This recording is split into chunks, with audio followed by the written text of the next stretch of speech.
Tindakan penyerbuan yang dilakukan pasukan Zionis Yahudi dari dataran tinggi Golan ke zona penyangga Suriah telah menggulingkan rezim Assad kembali didukung oleh Amerika Serikat.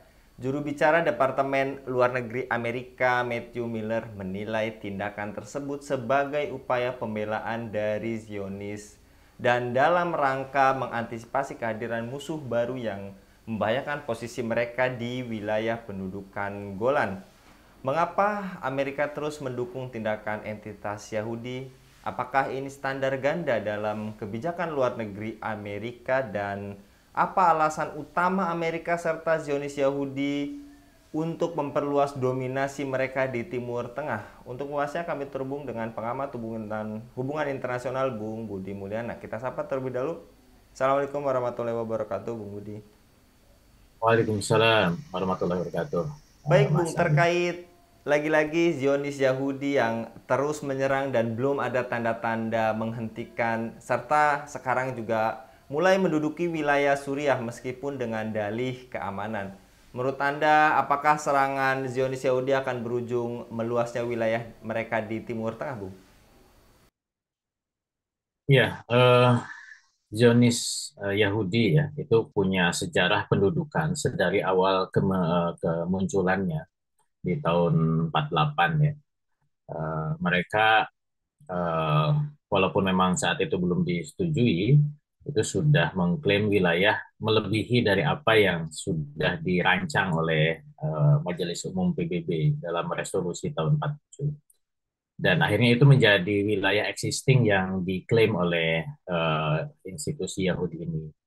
Dan di tahun 67 juga institusi Yahudi ini menunjukkan eh, semacam keinginan mereka untuk memperluas wilayahnya ya dengan serangan ke Sinai di Mesir, termasuk juga serangan ke dataran tinggi Golan di Suriah gitu. Walaupun kemudian disepakati, dibuat perjanjian untuk kembali ke wilayah yang mereka klaim di tahun 48, tapi faktanya di sisi timur ya di dataran tinggi Golan itu juga menjadi wilayah yang terus dipersengketakan ya oleh Suriah dan juga oleh institusi Yahudi ini. Bahkan PBB harus mengirimkan atau menempatkan pasukan perdamaian di sana. Nah, situasi politik ini kemudian juga berubah ya pasca kemudian kejatuhan Bashar Assad beberapa waktu lalu. Eh, Akhirnya kemudian institusi Yahudi ini memperluas wilayah di dataran tinggi Golan, bahkan merangsek lebih jauh, hampir mendekati ibu kota Suriah di Damaskus. Eh, Walaupun dengan alasan tadi. Artinya saya ingin menunjukkan bahwa ambisi perluasan teritori oleh institusi Yahudi ini sudah ada latar belakang sejarahnya, sudah tercatat dalam sejarah. Dengan dalih apapun ya.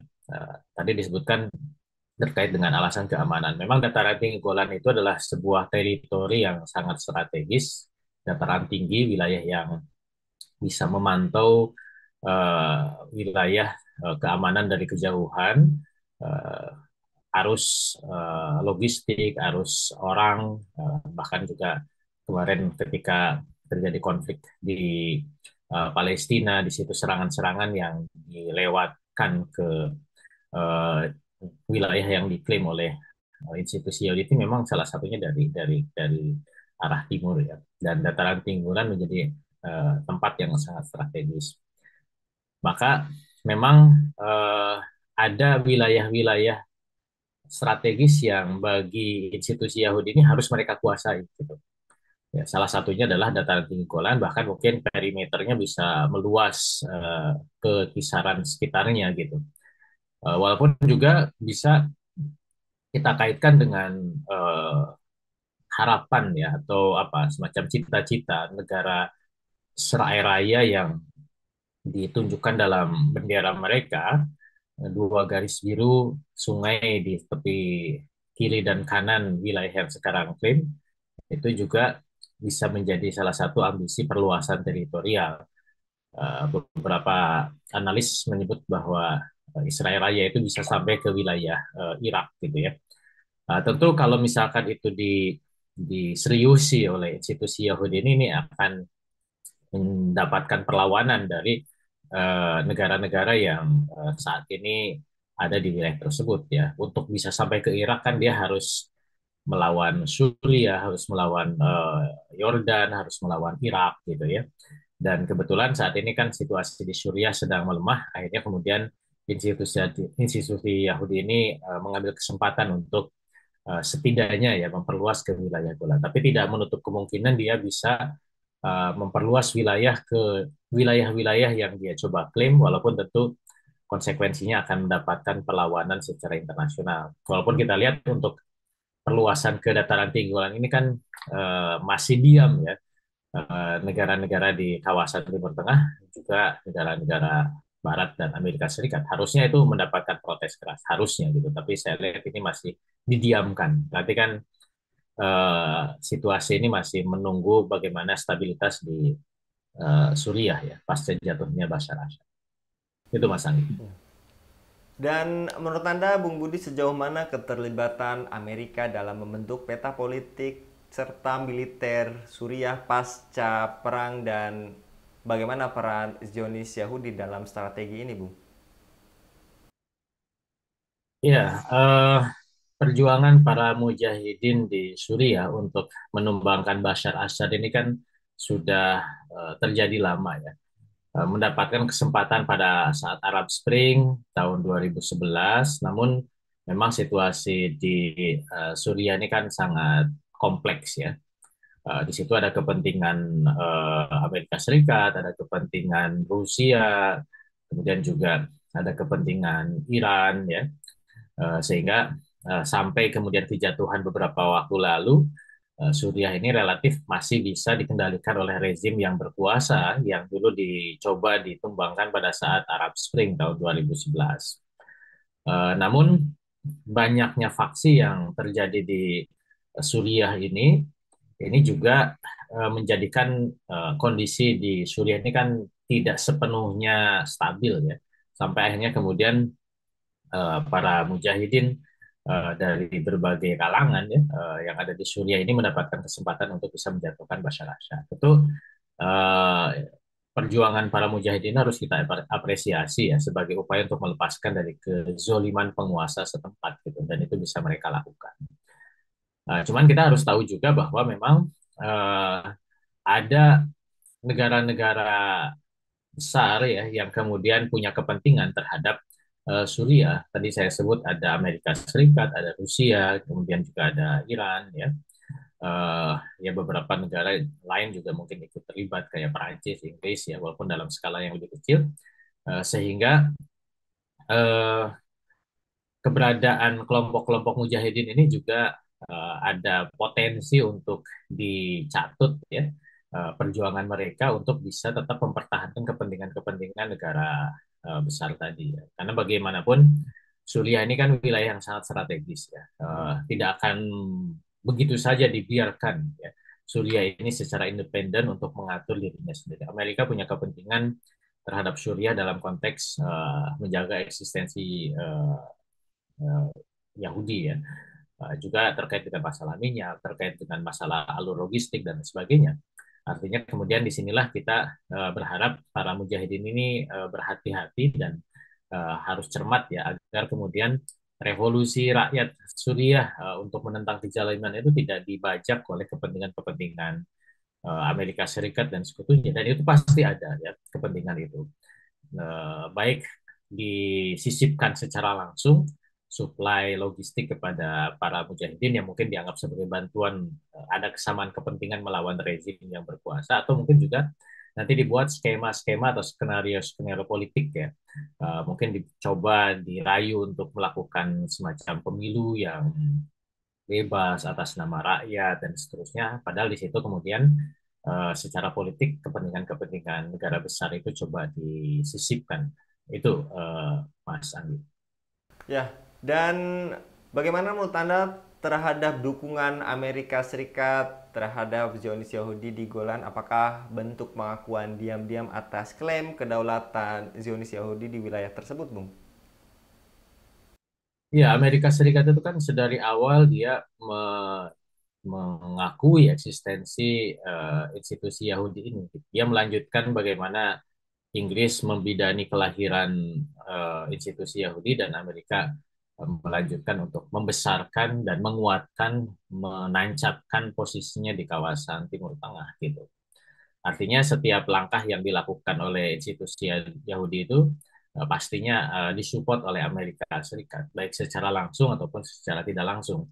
Baik mungkin dalam bentuk verbal yang sangat sangat vulgar ya mendukung, ataupun mungkin by implied ya secara diam-diam seolah tidak setuju karena memang dianggap menimbulkan reaksi dunia internasional, padahal di balik itu Amerika tetap mendukung eksistensi Yahudi, termasuk juga dalam konteks dataran tinggi Golan ini gitu ya.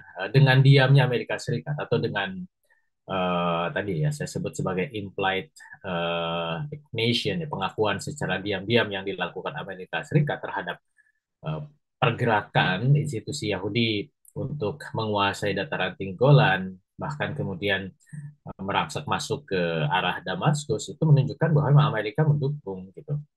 Dan kita melihat bahwa statement-statement politik kan tidak tidak mengutuk ya, tidak mengecam gitu. Walaupun itu mungkin dalam skala yang sangat kecil.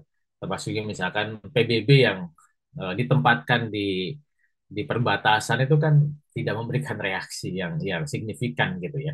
Artinya Amerika Serikat secara negara secara langsung ataupun mungkin melalui institusi internasional semacam PBB itu membiarkan apa yang dilakukan oleh institusi Yahudi sambil ya dengan alasan mereka kan menunggu stabilitas di Suriah karena apa namanya jatuhnya Bashar Assad ini menimbulkan situasi politik yang tidak stabil di sana. Itu Mas Andi. Ya. Dan terakhir Bung, bagaimana seharusnya umat Islam khususnya di wilayah Syam memandang siasat Amerika serta Zionis Yahudi di Suriah ini Bung? Ya, umat Islam harus paham bahwa siapa sih musuh utama mereka ya. Eh, apa namanya institusi Yahudi ini kan sudah jelas dia adalah negara yang ditanamkan di sana atas peran negara-negara imperialis ya baik Inggris ataupun juga dilanjutkan oleh Amerika Serikat. Dan negara-negara Barat juga punya kepentingan terhadap kawasan ini ya baik dulu pada masa Inggris dan Prancis ataupun sekarang pada masa Amerika Serikat atau sempat kemarin pada masa Rusia, baik kepentingan dalam konteks minyak, ya, logistik di sana, baik kepentingan terhadap nilai strategisnya sebagai wilayah yang menghubungkan tiga benua, Eropa, Afrika, dan Asia, termasuk juga aspek strategis dalam konteks bahwa Timur Tengah ini adalah tempat keberadaannya Islam, kebangkitan Islam. Disitulah Islam bermula, dan Islam menjadi ancaman ideologis utama bagi kapitalisme Barat yang diusung oleh Amerika Serikat dan sekutunya gitu. Makanya kemudian umat Islam harus tahu siapa sih musuh mereka dan harus waspada gitu. Bahwa setiap upaya yang dilakukan oleh umat Islam untuk berjuang ke arah yang lebih baik terhadap kezoliman penguasa setempat yang menjadi antek Barat gitu ya, itu juga harus disertai kewaspadaan tadi gitu. Karena bagaimanapun umat Islam harus betul-betul menunjukkan uh, kemandiriannya, ya, independensinya secara ideologis dan juga secara politis dan ekonomis, ya, sehingga apa yang mereka lakukan itu tidak mudah dibajak oleh musuh-musuh Islam.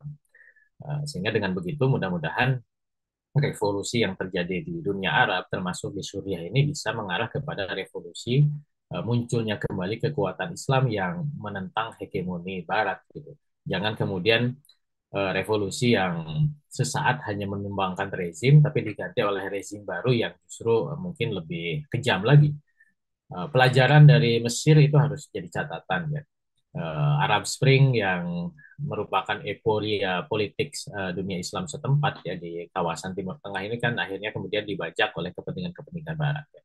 Mesir salah satunya dengan alasan demokratisasi, bahkan pemilu pemilu sangat demokratis ya terpilih dari anggaplah perwakilan dunia Islam, tapi kemudian Barat tidak peduli dengan demokrasi yang awalnya mereka anggap sebagai nilai utama mereka, tapi harus dilakukan dengan kudeta pun atau dengan demokrasi ala mereka ya, pemilu yang penuh dengan rekayasa, mereka menanamkan kembali bonekanya, anteknya di Mesir sampai sekarang berkuasa dan Mesir mengalami situasi yang kembali seperti sebelum Arab Spring. Nah, jangan sampai ini juga terjadi di Suriah. Itu harus dipahami dan disadari oleh masyarakat di sana, termasuk juga menjadi kesadaran politik bagi umat Islam secara keseluruhan. Karena situasi ini kan tidak hanya terjadi di Timur Tengah, tapi juga bisa terjadi di dunia Islam yang lain. Itu Mas Ang.